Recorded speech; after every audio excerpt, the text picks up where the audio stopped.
हमें इस कहानी का मेन कैरेक्टर ryota साकामोटो को दिखाया जाता है, जो एक 22 साल का बेरोजगार लड़का है। उसी के साथ वो गेम के अंदर जापान का नंबर 1 प्लेयर है, पर उसका सपना था कि वो वर्ल्ड का बेस्ट प्लेयर बनेगा। वो अपना गेम खेल ही रहा था, इतनी ही देर में ये दुनिया ग्लिच मार जाती है। जब उसकी आँख खुलती है तो वो एक दूसरी दुनिया में आ गया था, जिसे देखकर वो काफी हैरान था और कहता है कि अचानक ये मेरा पूरा शरीर दर्द कैसे करने लगा। तभी वो देखता है तो वो एक पैराशूट से लटका होता है। फिर वो पेड़ से नीचे उतरता है, जहाँ पर वो अपने हाथों का खून देखकर यहाँ पर और भी ज्यादा परेशान होने लगता है।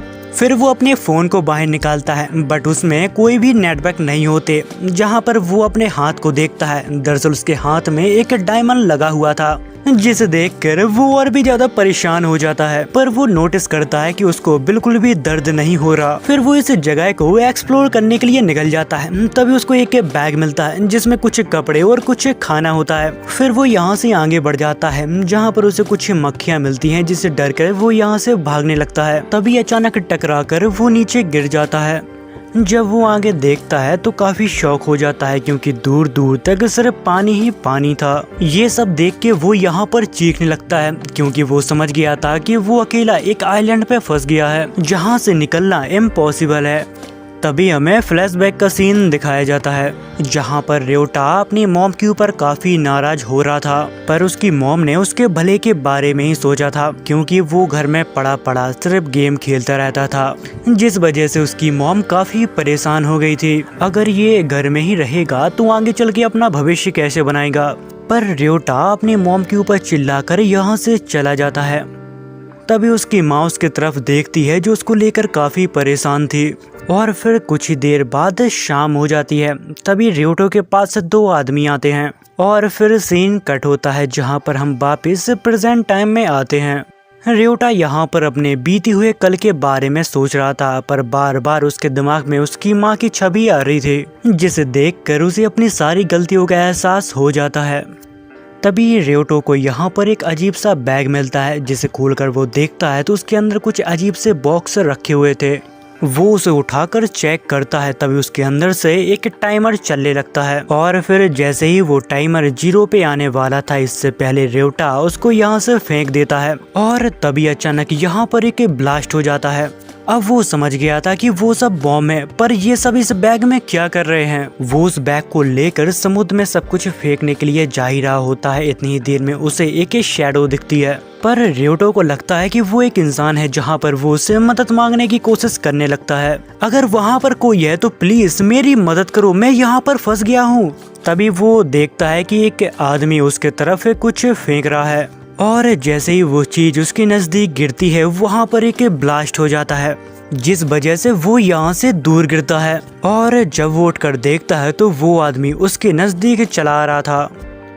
तभी वो फिर से उस बैग की तरफ देखता है, जहाँ पर उसे याद आता है कि ये तो बिल्कुल गेम की तरह है जो वो पहले खेला करता था। और तभी वो खड़ा होता है और उस बैग को लेकर यहाँ से भागने लगता है और कहता है कि ये क्या मजाक है, ये तो बिल्कुल गेम की तरह है। तभी वो आदमी उसके ऊपर एक और बॉम्ब को फेंकता है, जहाँ पर निशाना खराब होने के कारण वो फिर से बच जाता है। वो आदमी ryota के पीछे भाग भाग कर परेशान हो गया था, जहाँ पर वो ryota से कहता है कि अरे भागना बंद कर और मेरे हाथों मर जा। पर ryota उस आदमी की एक भी नहीं सुनता। वो अपनी जान बचाकर यहाँ से भागता रहता है। और तभी उसे गेम की स्ट्रेटजी याद आती है, जहाँ पर वो कहता है कि हमें गेम में दुश्मन को हराने के लिए छुपना पड़ता है। और तभी वो आदमी फिर से उसके ऊपर बॉम्ब से अटैक कर देता है, लेकिन ryota फिर से उसके अटैक से बच जाता है।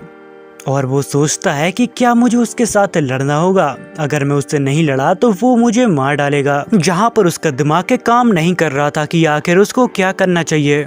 तभी उसके ऊपर फिर से अटैक होता है, जहाँ पर वो आदमी अब परेशान हो चुका था कि आखिर ये मेरे साथ लड़ क्यों नहीं रहा।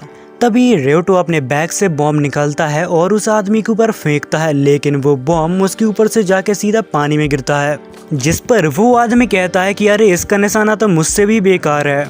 और इतनी ही देर में ryota यहाँ पर छिप जाता है, जहाँ पर वो आदमी फिर से उसको ढूंढने लगता है। तभी पीछे से एक आवाज आती है, जहाँ पर ryota उससे कहता है कि आखिर तुम मुझे मारना क्यों चाहते हो, और मैं किस जगह हूँ, और मेरे हाथों में ये क्या है। जिस पर वो आदमी रेवटा के ऊपर हंसने लगता है और कहता है कि अरे तू तो गधा है यार, तुझे तो ये भी पता नहीं होगा कि आखिर इस बॉम्ब को कैसे इस्तेमाल करते हैं, और हाँ मैं तुम्हें जब तक नहीं बताऊंगा जब तक तुम मर ना जाओ। इतना कहने के बाद वो आदमी रेवटो के ऊपर एक और बॉम्ब फेंकता है, जिस वजह से रेवटो को चोट लग जाती है, लेकिन वो भागना बंद नहीं करता और वो भागते भागते सोचता है कि आखिर ये सब क्या है और मेरे साथ ही क्यों हो रहा है। तभी उसके दिमाग में एक आइडिया आता है, उसे लगता है कि उस बंदे को मैं ये कहूंगा कि मैं हार गया हूँ तो शायद वो रुक जाएगा। रेवटा उसके सामने हाथ खड़े कर देता और कहता है कि मैंने हार मान ली है, पर वो आदमी उसकी बात बिल्कुल भी नहीं सुनता और उसके ऊपर हमला करने लगता है, जिस वजह से रेवटो उछल के झाड़ियों में गिरता है। और फिर थोड़ी देर बाद वो आदमी वहाँ पर आता है। वो कहता है कि मैं जानता हूँ कि तुम अभी मरे नहीं हो, तुम जहाँ भी छुपे हो चुपचाप बाहर निकल आओ क्योंकि तुम मुझसे नहीं बच सकते। और तभी रेवटो के हाथ में लगा हुआ क्रिस्टल ग्लो करने लगता है, जिस पर वो कहता है कि ये मेरे साथ क्या हो रहा है। पर फिर उसकी हिम्मत टूट जाती है, उसे लगता है कि बस उसकी मौत बहुत ही नजदीक आ गई है। पर फिर वो अपने मन को दिलासा देता है और कहता है कि मैं तो इस गेम का चैंपियन हूँ, मैं ऐसे नोबड़ों से नहीं मर सकता। फिर वो उस बॉम्ब को बाहर निकालता है और उसमें टाइमर स्टार्ट करता है। तभी रेवटो उस बंदे को देखता है जो अभी भी उसको ढूंढने में लगा हुआ था, पर अनजाने में वो बंदा उसके तरफ ही बॉम्ब फेंकने वाला था, जिस वजह से वो डर जाता है और भागकर पानी के तरफ चला जाता है। पर पानी की आवाज से उस बंदे को पता लग जाता है जहाँ पर वो पानी के बाहर खड़े होकर उसके इंतजार कर रहा था। और तभी हमें रेवटो को दिखाया जाता है जो पानी की गहराइयों में जाता जा रहा था, और जाते जाते वो यहाँ पर उल्टी गिनती गिन रहा था क्योंकि उसका प्लान पहले से ही तैयार था। और फिर तभी उस आदमी के पैरों के नीचे एक धमाका होता है और फिर थोड़ी देर बाद रेवटो पानी से बाहर आता है, जहां पर उसे काफी गिल्टी फील हो रहा था क्योंकि उसने जिंदगी में पहली बार किसी इंसान को मारा है। फिर उसका ध्यान उस बंदे के बैग की तरफ जाता है, जहां पर उस बैग के ऊपर काफी सारा ब्लड लगा हुआ था। तभी सीन फिर से फ्लैशबैक में जाता है, जहां पर रेवटो बटुम के ऑफिस में आया था जॉब मांगने के लिए, लेकिन वो लोग हमेशा की तरह उसे रिजेक्ट कर देते हैं। जिसके बाद वो अपने घर पर आके गेम को खेलने लगता है और तभी उसके पास उसकी माँ आती है और कहती है कि बेटा तुम फिर से वही गेम खेल रहे हो। जिस पर वो अपनी माँ के ऊपर चिल्लाते हुए कहता है कि मैंने आपसे कितने बार कहा है कि बिना इजाजत के मेरे रूम में मत आया करो। तभी उसकी माँ उससे डरते हुए कहती है कि मैंने तुम्हारे लिए एक स्टोर पर एक जॉब को ढूंढा है, कब तक तुम एक मामूली गेम कंपनी में जॉब करने का सपना देखोगे। तभी रेवटा गुस्से में आके कंट्रोलर अपनी मॉम की तरफ फेंकता है, जिसे देखकर उसकी मॉम डर जाती है और यहाँ पर रोने लगती है। और फिर तभी वापस सीन प्रेजेंट में आता है, जहाँ पर वो एक झील किनारे बैठा हुआ था और तभी उसकी नजर एक लड़की के ऊपर जाती है जो पानी से अपने आप को साफ कर रही थी। तभी हमें उस लड़की का भी फ्लैशबैक दिखाया जाता है, जिसका नाम हिमिको था। वो भी बॉटम गेम खेला करती थी, जहां पर वो रेवटा साकामोटो की बहुत बड़ी फैन थी, पर वो कभी असलियत में उससे नहीं मिली। जहां पर वो भी थोड़ी देर पहले इस दुनिया में आई थी। उसे भी एक बैग मिलता है, जिसे देखकर वो समझ जाती है कि उसको इस दुनिया में कुछ लोगों को मारना होगा, पर वो जंगल के अंदर जाने से काफी डर रही होती है क्योंकि वहाँ पर काफी अंधेरा और काफी कीड़े मकोड़े भी थे। जिसके बाद वो एक पेड़ के नीचे बैठ जाती है, जहाँ पर वो सोचने लगती है कि अबे यहाँ से वो बाहर कैसे निकले। और तभी वहाँ पर कुछ लोग आते हैं जो उससे कहते हैं कि डरो मत, हम कुछ भी नहीं करेंगे। जिसके बाद वो आदमी उन बॉम्ब्स की मदद से यहाँ पर काफी मछलियाँ पकड़ते हैं, क्योंकि वो लोग इस दुनिया में काफी टाइम से फंसे थे और काफी भूखे भी थे। खाना खाने के बाद वो लोग आपस में ही बहस करने लगते हैं। तभी उनमें से एक आदमी हिमिको को पकड़ लेता है। तभी हिमिको उसको शौक लगाकर अपने आप को छुड़ा लेती है। जिसके बाद वो आदमी कहता है कि अरे ये सब मजाक था, पर हम लोगों को एक टीम के रूप में रहना पड़ेगा, अगर हम लोग नहीं रहे तो हम सभी मारे जाएंगे। और वो सभी लोग मिलकर हिमिको को अपना लीडर बनाते हैं। तभी एक एरोप्लेन ड्रॉप गिरा के यहाँ से चला जाता है और तभी सब उस ड्रॉप को देखने के लिए चले जाते हैं। जब वो उसके नजदीक पहुंचते हैं और उसे खोलकर देखते हैं तो उसमें काफी सारा खाना होता है, पर वो लोग अपने ऊपर कंट्रोल नहीं कर पाते और खाना खाना चालू कर देते हैं। इतनी देर में यहाँ पर वो टीचर आ जाता है। वो सभी से कहता है कि तुम लोग ये क्या कर रहे हो, हमें बचा बचा के खाना खाना होगा क्योंकि हमें नहीं पता कि अगली बार हमें खाना कब मिलेगा। पर उसके साथी को उसकी बातें बिल्कुल पसंद नहीं आती और वो उसका गला काट देता है, जिसे देखकर हिमिको शॉक हो जाती है। क्योंकि उसने अपनी पूरी लाइफ में पहली बार अपनी आंखों के सामने किसी का मर्डर होते हुए देखा है। जिसके बाद हमें रात का सीन दिखाया जाता है जहां पर हिमिको सो गई थी। तभी उसके पास एक आदमी आता है। वो उससे कहता है कि देखो हमें यहाँ से अभी भागना होगा, तुम्हें पता है ना कि कल क्या हुआ था, ये सब हमारे साथ भी हो सकता है। जिसके बाद वो लोग अपना अपना सामान लेकर यहाँ से चले जाते हैं। चलते चलते वो लोग काफी दूर निकल आए थे जहाँ पर वो मोटा आदमी थक गया था और हिमिको को यहाँ पर रुकने के लिए कहता है। वो लोग यहाँ पर पानी पीने लगते हैं। तभी वो मोटा आदमी अपने रडार को ऑन करता है जहाँ पर उसे पता लगता है कि कोई बड़े ही तेजी से चला आ रहा है। और तभी वो मोटा आदमी हिमिको का हाथ पकड़ के यहाँ से भागने लगता है। जिस पर हिमिको कहती है कि तुम्हें कैसे पता कि वो आदमी आ रहा है। तभी वो मोटा आदमी कहता है कि तुम्हारे हाथ पे ये क्रिस्टल है, वो एक रडार है। जब हिमिको उस रडार को चालू करती है तो वो भी उस आदमी को देख पा रही थी। चलते चलते वो लोग एक ब्रिज के पास पहुंच जाते हैं जहां पर हिमिको उसको क्रॉस कर लेती है। पर वो मोटा आदमी उस ब्रिज को क्रॉस करने से काफी डर रहा था। जिसके बाद वो मोटा आदमी हिम्मत करके उस ब्रिज को क्रॉस कर लेता है। जिसके बाद उस आदमी की असली रंग दिख जाते हैं। वो उससे कहता है कि हम इस गेम में जिंदा रहने के लिए दूसरों को मारना होगा। जिस पर हिमिको उसे एक तगड़ा शॉक देती है और यहाँ से भाग जाती है और एक जगह जाके छिप जाती है जहाँ पर वो मोटा लड़का आ जाता है। वो उसके साथ कुछ गलत काम करने वाला था। फिर उसे रियलाइज होता है कि यहाँ पर कोई भी उसकी मदद करने वाला नहीं है। उसे जो भी करना है खुद ही करना होगा। जिसके बाद वो यहाँ पर एक बम को एक्टिवेट कर देती है। वो एक टाइमर बम होता है जिसे देखकर वो आदमी यहाँ से भागने लगता है। फिर हिमिको उसके ऊपर बॉम्ब फेंक देती है जिस वजह से वो मोटा आदमी यहाँ पर मर जाता है। जिसके बाद हिमिको झरने के पास जाकर अपने आप को साफ करने लगती है और तभी उसे रेवटा साकामोटो दिखता है। तभी रेवटा उसके तरफ काफी ध्यान से देखने लगता है क्योंकि उसके पास काफी सारा खाना था। पर हिमिको डर कर यहाँ से भाग जाती है। रेवटा उसे रोकने की कोशिश करता है लेकिन हिमिको उसकी एक भी नहीं सुनती और यहाँ से गायब हो जाती है। जिसके बाद रियोटो को समझ में नहीं आ रहा था कि अब वो क्या करे। तभी उसको याद आता है कि गेम में एक रडार होता है और उसके हाथ में एक बटन है जो सेम टू सेम रडार जैसा दिख रहा है। तभी उसे यहाँ पर कुछ निशान दिखाई देते हैं जो काफी धुंधले थे। जिसके बाद वो उस तरफ जाने लगता है। तभी उसको झाड़ियों में किसी की होने की प्रेजेंस महसूस होती है और रियोटो वहाँ पर कहता है कि अंदर जो भी हो चुपचाप बाहर निकल आओ वरना मैं वहाँ पर बॉम्ब फेंक दूंगा। जहाँ से एक बहुत ही अजीब गरीब आदमी निकलता है जो अपना बहुत ही इम्पोर्टेंट काम कर रहा था। वो आदमी उसके बातों से इतना ज्यादा डर जाता है। वो कहता है कि प्लीज मुझे मत मारो, मैं ऐसे नहीं मरना चाहता। तभी रियोटा सोचने लगता है कि आखिर इस गेम के अंदर कितने लोग फंस गए हैं। जिसके बाद वो दोनों झरने किनारे आकर बैठ जाते हैं जहाँ पर वो आदमी उससे कहता है कि तुम्हें बिल्कुल भी याद नहीं है कि हमारे साथ क्या हुआ था। हम सभी एक प्लेन में बैठे थे और अचानक इस दुनिया में गिर गए। जिस पर रियोटो कहता है कि मुझे कुछ भी समझ में नहीं आ रहा, क्या तुम मुझे साफ शब्दों में समझाओगे। जिस पर वो आदमी कहता है कि मैं घर पे था जहाँ पर दो ब्लैक सूट पहने हुए आदमी मेरे पास आते हैं। जिसके बाद का मुझे कुछ याद नहीं। जब मेरी आंखें खुली तब मैं इस दुनिया में आ चुका था। और हाँ, मुझे जहाँ तक याद है हम सभी लोग एक प्लेन में थे जहाँ पर सभी उम्र के आदमी, महिलाएं और बच्चे भी थे। और उसने ये भी कहा था ये गेम आपको बहुत मजे दिलाएगा।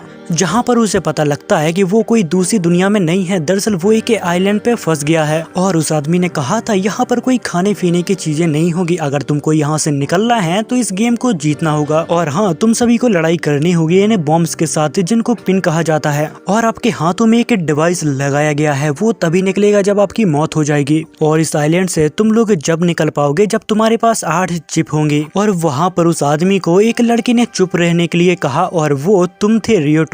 पर तुम्हें देख के लगता है कि अब तुम्हें कुछ भी याद नहीं है। वहाँ पर सभी लोग डरे हुए थे पर सिर्फ रियोटो ही था जो उस आदमी के साथ लड़ रहा था और बहस कर रहा था। जिसके बाद उन लोगों ने तुम्हें पकड़ लिया और हाई वोल्टेज से तुम्हें बेहोश कर दिया। और तभी रियोटा कहता है कि अच्छा ये बात है, इसलिए मुझे शायद कुछ भी याद नहीं है। फिर रियोटो सोचता है कि अगर मुझे इस गेम से बाहर निकलना है तो 7 लोगों को मारना होगा। तभी वो आदमी कहता है कि अरे तुम परेशान मत हो, तुम चाहो तो हम लोग साथ में काम कर सकते हैं। अगर हमें साथ में बाहर निकलना है तो हमें सिर्फ 14 लोगों को मारना होगा। और वो आदमी कहता है पर मैं किसी को मारना नहीं चाहता, पर इस गेम से बाहर निकलना है तो हमें ये सब करना ही होगा। तभी रियोटा सोचता है कि मैं भी किसी को मारना नहीं चाहता, पर जैसे ही मैंने इस दुनिया में कदम रखा वैसे ही मैंने एक आदमी को खत्म कर दिया। तभी वो आदमी कहता है कि मुझे लगता है कि तुम मेरे साथ काम नहीं करना चाहते हो क्योंकि तुम जवान हो और मैं एक बूढ़ा आदमी। इतना कह के वो आदमी यहाँ से जाने लगता है। तभी रियोटो उसको रोकता है और कहता है कि नहीं, मैं तुम्हारे साथ खेलूंगा, पर उससे पहले मेरी कुछ शर्तें हैं। अगर मैं तुम्हारे साथ हूँ तो मुझे पता होना चाहिए कि तुम्हारे पास कितने बॉम्ब बचे हुए हैं और वो किस टाइप के हैं। जिस पर वो आदमी कहता है कि मैं तुमसे अभी अभी मिला हूँ, मुझे सोचने का थोड़ा वक्त दो। तुम्हारे पास 2 बैग हैं जिसे देख के लग रहा कि तुमने किसी आदमी को मारा है, इसलिए मुझे तुम्हारे ऊपर ट्रस्ट करने का थोड़ा टाइम दो। तभी रियोटा सोचता है कि ये बूढ़ा जरूर है पर ये काफी अक्लमंद है। तभी रियोटो उससे कहता है कि अरे जाने दो, मैं तो मजाक कर रहा था, मेरी ऐसी कोई भी शर्तें नहीं है। जिसके बाद वो एक दूसरे को अपना नाम बताते हैं और जान पहचान थोड़ी बढ़ाते हैं। दरअसल उसे बूढ़े आदमी का नाम कियोशी तायरा है। तभी रियोटा को कुछ आवाज सुनाई देती है जहाँ पर वो कियोशी से कहता है कि ये किस चीज की आवाज है। जिस पर वो कहता है कि मुझे नहीं पता, ये आवाज तो मुझे कल भी सुनाई दी थी। जिसके बाद वो दोनों पहाड़ी पे उस आवाज का पीछा करते करते चले जाते हैं जहाँ पर वो एक प्लेन की आवाज है जिससे काफी सारे ड्रॉप नीचे गिर रहे थे। यहाँ पर कुछ भी खाने पीने के लिए नहीं है, जहाँ पर वो लोग हमें खाने पीने के लिए कुछ सामान दे रहे हैं।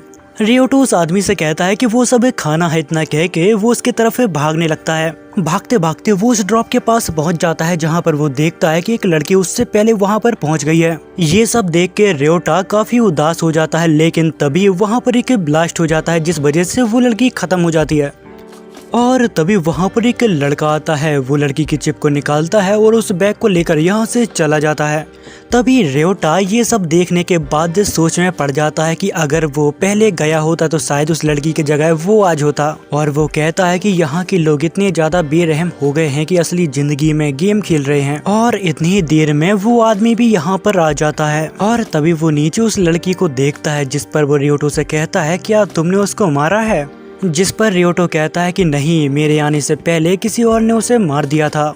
और तभी रियोटो उस आदमी से कहता है कि ये जिंदगी और मौत का गेम है, अगर हमने किसी को नहीं मारा तो वो इंसान हमें मार डालेगा। तभी रियोटा यहाँ पर एक और पैराशूट देखता है और वो उससे कहता है कि ये हमसे ज्यादा दूर भी नहीं है, अगर हम वहाँ गए तब भी मारे जाएंगे, अगर नहीं गए तो भूख से मर जाएंगे। जिस पर कियोशी कहता है कि अगर ऐसी बात है तो हमें लड़ना ही होगा, क्योंकि वैसे भी तो हमारी मौत ही होनी है। जिसके बाद वो दोनों खाना लेने के लिए उस पैराशूट की तरफ निकल जाते हैं। फिर हमें एक कीरा नाम के लड़के को दिखाया जाता है जो एक साइकोपैथ है। उसने अपनी असली दुनिया में काफी उल्टे सीधे काम किए थे। तभी उसे ढूंढते ढूंढते के बूढ़ा आदमी वहां पर आ जाता है। दरअसल पेशे में वो एक वकील है। उस आदमी का नाम नासुमे है और वो उससे कहता है कि तुम यहाँ पर क्या कर रहे हो। पर जब वो देखता है तो शॉक हो जाता है, क्योंकि उसने नकड़ी से लगभग 100 मेंढकों को मार डाला था। और ये सब करके कीरा को काफी मजा आ रहा था, क्योंकि मैंने तुम्हें पहले ही बताया था कि वो एक साइकोपैथ है। जिस पर नासुमे कहता है कि देखो, तुम्हें किसी जिंदा चीज को ऐसे ही नहीं मारना चाहिए। जिस पर कीरा कहता है कि पक्षी भी मछलियों को मारकर खाते हैं, तो क्या ये भी गुनाह है। तभी ये कीरा को एक पैराशूट गिरते हुए दिखता है, जहाँ पर वो नासुमे से कहता है कि ये है क्या, ये तो कल भी गिरा था। जिस पर नासुमे कहता है कि मेरे ख्याल से शायद ये खाना है। ये सुनने के बाद वो लोग उसको हासिल करने के लिए वहाँ पर जाने लगते हैं। जिसके बाद कीरा और नासुमे कीरा के डैड को लेकर उस ड्रॉप के पास पहुंच जाते हैं। तभी कीरा के डैड उससे बीम लेकर पेड़ पर लगाने लगते हैं, लेकिन वो काम नहीं करता। जिस पर कीरा कहता है कि ये बीम मेरी है तो शायद मैं ही इसे ऑपरेट कर सकता हूँ। तभी कीरा उस बीम को पेड़ पर लगा देता है और थोड़ी देर बाद वो पेड़ नीचे गिर जाता है। तभी कीरा के डैड उस बॉक्स को खोलकर देखते हैं जिसमें काफी सारा खाना था, और वो उन दोनों से भी कहते हैं अगर तुम दोनों को खाना चाहिए तो मेरे पीछे चलो। तभी नासुमे कहता है कि ये खाना हम सभी का है, तो हम सभी लोग मिल बांट कर खाएंगे। पर कीरा के डैड उसे धमकी देने लगते हैं। वो कहते हैं कि यहाँ पर कोई भी कानून नहीं चलता और यहाँ पर तुम कोई वकील भी नहीं हो, तुम एक भिखारी हो। और जंगल में सिर्फ एक ही रूल चलता है कि जो सबसे ज्यादा ताकतवर होगा वही राज करेगा। तभी कीरा यहाँ पर बड़बड़ाने लगता है। तभी उसके डैड उसके पास आते हैं और उसके अखरोट दबा देते हैं और वो कहते हैं क्या तुम मेरे एहसान भूल गए। जिसके बाद सीन कट होता है और हमें फ्लैशबैक का सीन दिखाया जाता है, जहाँ पर कीरा अपने रूम में बैठे बैठे बटुम गेम खेल रहा था।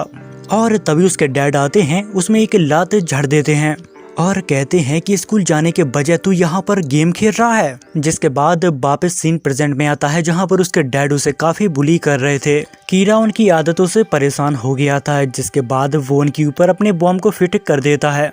वो यहाँ पर कुछ कर पाती इससे पहले वो बॉम्ब ब्लास्ट हो जाता है। नासुमी को ये सब देखकर यहाँ पर उल्टी आने लगती है, लेकिन कीरा अब पहले से काफी ज्यादा खुश लग रहा था। तभी नासुमी उससे कहता है कि तेरा बाप तो पागल था ही, पर तू तो उससे बड़ा पागल है। इतना कह के वो यहाँ से भाग जाता है और इतनी ही देर में यहाँ पर रियोटो और क्योशी भी आ जाते हैं। तभी रियोटो कीरा से कहता है क्या तुमने इसको मार डाला, जिस पर वो कहता है हाँ, और यहाँ से खाना लेने लगता है। तभी रियोटो क्योशी से कहता है कि हमें यहाँ से जाना चाहिए। जिसके बाद वो दोनों यहाँ से भाग जाते हैं, जिसे देखकर कीरा कहता है कि तुम कितने ही भाग लो, तुम दोनों मेरे ही हाथों मरोगे। तभी वो यहाँ पर रेडार का यूज करता है, जिसे देखकर यहाँ पर रियोटो को पता चल जाता है कि वो हमारा पीछा कर रहा है। तभी क्योसे एक जगह पे टकरा कर गिर जाता है, जिस वजह से उसके पैर में चोट लग जाती है। जिस पर वो रियोटा से कहता है कि मेरी चिंता मत करो और तुम यहाँ से भाग जाओ। तभी रियोटो उससे कहता है कि तुम यहाँ पर छिप जाओ, बस हिलना मत, जिस वजह से तुम उसके रेडार से गायब हो जाओगे और वो तुम्हें नहीं ढूंढ पाएगा। और मैं उससे बात करने की कोशिश करता हूँ कि आखिर उससे दिक्कत क्या है। अगर वो नहीं माना तो मुझे उसको सबक सिखाना पड़ेगा, वैसे भी मैं इस गेम का नंबर 1 प्लेयर हूँ। जिसके बाद रियोटा अपना रेडार को यूज करके कीरा के पास पहुँच जाता है। कीरा रियोटो को देखते ही उसके ऊपर अपनी बीम को फेंक देता है, लेकिन रियोटो उसकी बीम से बड़े ही आसानी से बच जाता है। उन दोनों की फाइट होती है, जहाँ पर रियोटो को समझ आ जाता है कि वो भी एक अच्छा बटूम प्लेयर है। मेरे ख्याल से शायद वो 2nd या 3rd प्लेयर है। दूसरी तरफ हमें क्योशी को दिखाया जाता है, जो अकीरा के डैड के हाथ से उस चिप को निकाल लेता है। दूसरी तरफ हमें कीरा को दिखाया जाता है, जो रियोटो से कहता है क्या हुआ, डर लग रहा है क्या। पर रियोटो शांत रहकर उसे मारने का प्लान तैयार कर रहा था। जैसे ही कीरा थोड़ी आगे बढ़ता है, उसके साइड में के बॉम्ब ब्लास्ट होता है, जिसे देखकर वो कहता है कि ये नामुमकिन है, उसने ये सब कब कर लिया। बट कीरा को उसके धमाके से ज्यादा कुछ खास चोटें नहीं आई थी। वो रियोटा के पास जाता है और उससे कहता है कि अगर तुम एक वटुम प्लेयर हो तो मेरे साथ ढंग से लड़ो। पर रियोटा उसकी बात सुनकर यहाँ पर छिप जाता है, जिसे देखकर कीरा कहता है मुझे लगता है कि तुम सिर्फ गेम ही खेल सकते हो, क्योंकि तुम असली जिंदगी में शायद एक नालायक होगे। इतनी ही देर में कीरा उसके आसपास बॉम्ब को फेंक देता है, जिस वजह से वो उसका शरीर के पत्थर से जाकर टकरा जाता है, जिस वजह से रियोटो का खून निकलने लगता है और अब उसका दिमाग और भी ज्यादा खराब होते जा रहा था। जिसके बाद रियोटो उसके सामने आ जाता है और रियोटो को देखकर कीरा उसके ऊपर अपनी बीम को फेंक देता है, लेकिन रियोटो अब उससे डरता नहीं है। वो उसकी बीम के सामने अपने बैग को कर देता है, जिस वजह से वो बीम उसके बैग में चिपक जाती है। फिर रियोटो उस बैग को हवा में फेंक देता है और अचानक यहाँ से गायब हो जाता है। तभी कीरा अपने रेडार से उसे ढूंढने की कोशिश करता है, लेकिन उसे कुछ भी नहीं दिख रहा था।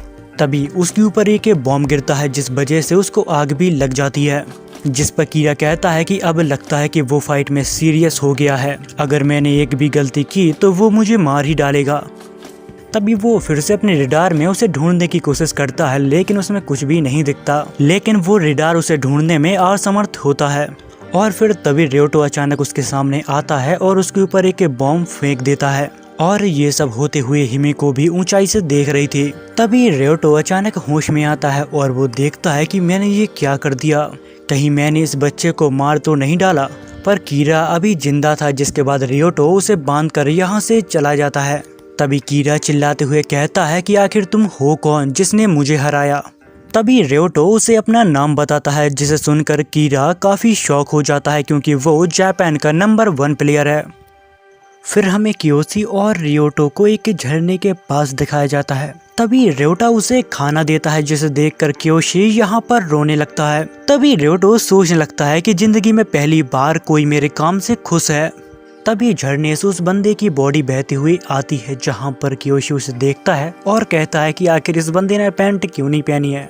और ये वही आदमी होता है जो कुछ समय पहले हिमेको को परेशान कर रहा था। तभी रियोटो क्योशी से कहता है कि हमें यहाँ से जाना होगा, मुझे लगता है कि झरने के ऊपर कोई दुश्मन है। जिस पर क्योशी कहता है पर मैं जल्दी भाग नहीं सकता क्योंकि मेरे पैर में चोट लगी है, पर तुम मेरी चिंता मत करो और कहीं जाकर छिप जाओ। तभी रियोटा कहता है कि आप हमेशा ऐसे ही बात करते हो, इसलिए आप जल्दी जाके छिप जाइए और मैं देख कर आता हूँ कि कौन है। जिसके बाद पहाड़ी के ऊपर वो उसे देखने के लिए निकल जाता है।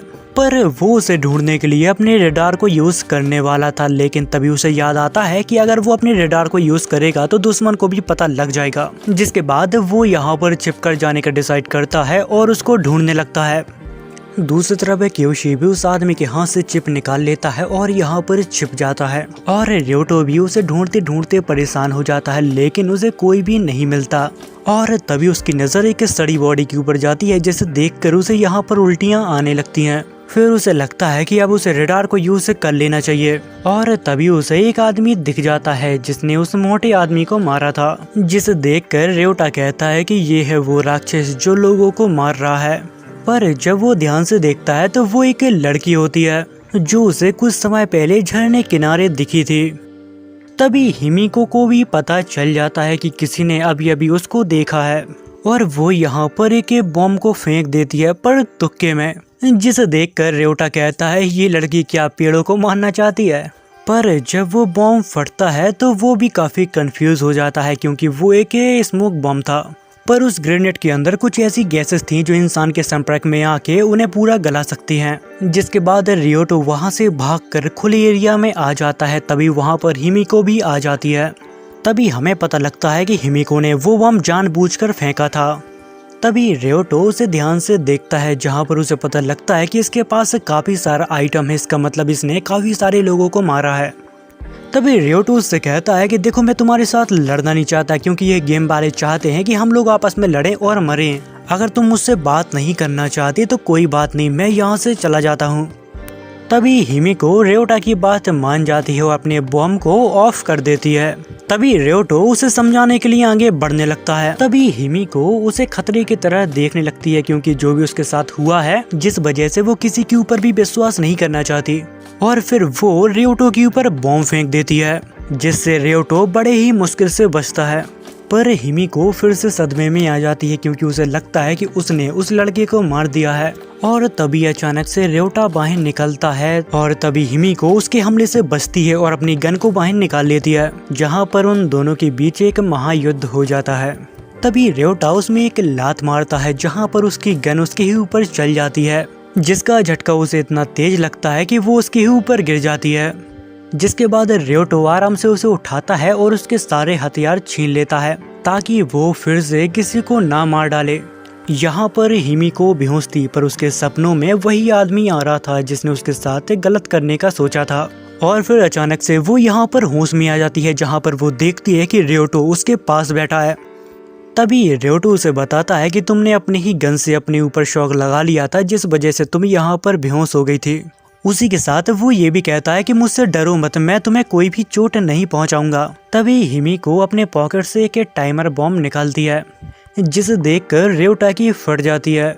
और तभी हिमिको कहती है कि मुझे सब पता है कि तुम मेरे साथ गलत करोगे और मुझे मार डालोगे। इससे अच्छा ये होगा कि मैं अपने आप को ही खत्म कर लूं। और फिर कुछ ही देर में धमाका होने ही वाला था। तभी अचानक रियोटा उसके ही हाथ से उसके बॉम्ब को ऑफ कर देता है और रियोटा हिमिको से कहता है कि मुझे पता है कि तुम काफी तकलीफ से गुजर रही हो। फिर वो उसे अपने साथ ले जाता है। जिसके बाद सीन कट होता है, जहां पर रियोटा उसकी मुलाकात क्योशी से करवाता है। तभी क्योशी हिमिको से कहता है कि तुम फिक्र मत करो, हम जल्दी यहाँ से बाहर निकल जाएंगे। और तभी हिमिको कहती है मैं इस जगह से निकल के कहाँ जाऊंगी, जबकि यहाँ पर भेजने वाले मेरे ही अपने लोग हैं। जिस पर क्योशी कहता है कि मेरे साथ भी कुछ ऐसा ही हुआ था। तभी रियोटो को भी अपने पाप अपनी आंखों के सामने आने लगते हैं कि उसने अपनी मॉम को काफी परेशान किया। वो अपनी पूरी जिंदगी में कभी भी एक अच्छा बेटा नहीं बन पाया। शायद इस वजह से मेरी किस्मत मुझे इस मोड़ पर ले आई है। तभी क्योशी कहता है कि जो भी हो, मेरी फैमिली मुझसे बहुत प्यार करती है और मैं भी उनसे करता हूँ, इसलिए मुझे यहाँ से जिंदा बाहर निकलना है। और फिर तभी रियोटो को झाड़ियों से कुछ आवाजें आने लगती है, जहाँ पर उसे लगता है कि यहाँ पर कोई छुपा हुआ है। और तभी रियोटो कहता है कि मुझे लगता है कि यहाँ पर कोई है, हमें जल्द से जल्द यहाँ से निकलना होगा। और फिर तभी क्योशी टॉर्च को उठाकर उस तरफ देखने लगता है, जहाँ पर उन्हें एक बहुत बड़ी छिपकली दिखती है जो इंसानों को खाती थी, जिसे देखकर वो सभी लोग डर जाते हैं। वो सभी लोग डर जाते हैं और उस छिपकली से बचने की कोशिश करने लगते हैं, पर वो सभी छिपकलियाँ उनके खाने के आसपास घूम रही थीं। फिर रियोटा उनके नज़दीक चला जाता है और एक पत्थर को उठा लेता है, क्योंकि इस दुनिया में सबसे ज़्यादा इम्पोर्टेंट है खाना। अगर खाना नहीं तो वो लोग यहाँ पर सरवाइव नहीं कर पाएंगे। जिसके बाद क्योशी अपने बैग से एक बीम को निकाल लेता है और उन छिपकलियों के ऊपर फेंकता है, लेकिन वो बीम नहीं फटती। जिसके बाद वो एक दूसरी बीम को निकालता है पर वो भी स्टार्ट नहीं हो रही थी, जिस पर वो कहता है कि आखिर क्या मसला है।